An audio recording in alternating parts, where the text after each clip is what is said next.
l'un des pays francophones à mettre en place le premier PPP à travers la construction d'une autoroute à péage. Le Sénégal est aussi l'un des pays les plus expérimentés en matière de PPP en Afrique de l'Ouest.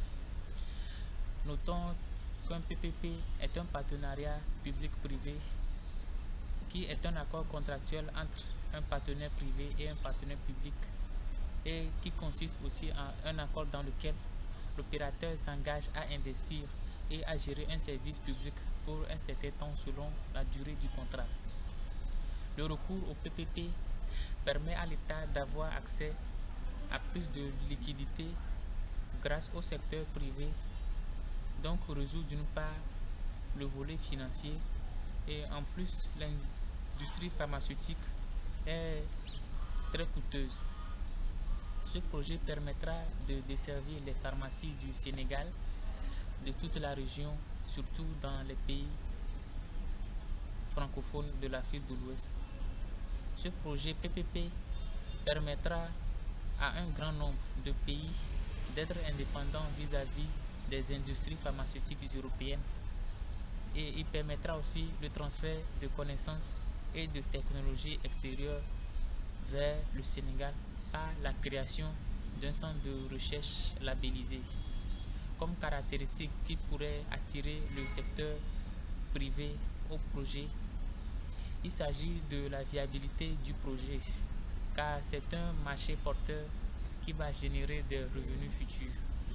En plus, le Sénégal est un pays stable et le marché pharmaceutique n'est pas encore saturé en Afrique et dans ce domaine.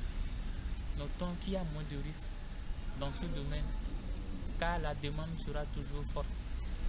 En plus, il n'y a même pas un grand risque car le risque majeur est le dépassement en ce qui concerne le délai de réalisation qui est très coûteuse pour les deux structures. C'est une cause d'échec de plusieurs projets et mon choix spécifique porte aussi sur la population et les partenaires influents qui supporteront le projet afin d'éviter une dérive des partenaires et une guerre sociale. En effet, les PPP ne sont pas des solutions miracles pour l'élaboration des projets.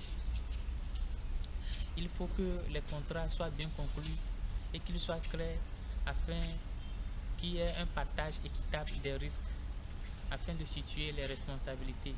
En plus, le gouvernement doit procéder à un appel d'offres transparent et doit veiller à ce que le privé sélectionné ne soit pas optimiste car c'est lui qui risquerait de plomber le projet.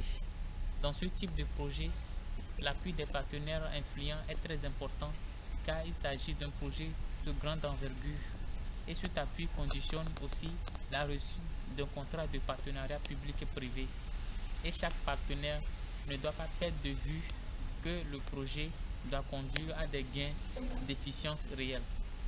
Il faut que l'État définisse les tâches spécifiques de chaque partenaire car si un risque se gère par une entité non habilitée à gérer ce risque, cela risque vraiment de plomber tout le projet parce que ce risque sera tellement insupportable pour le partenaire. Merci d'avoir prêté oreille et attention à mon explication de cours et j'espère recevoir des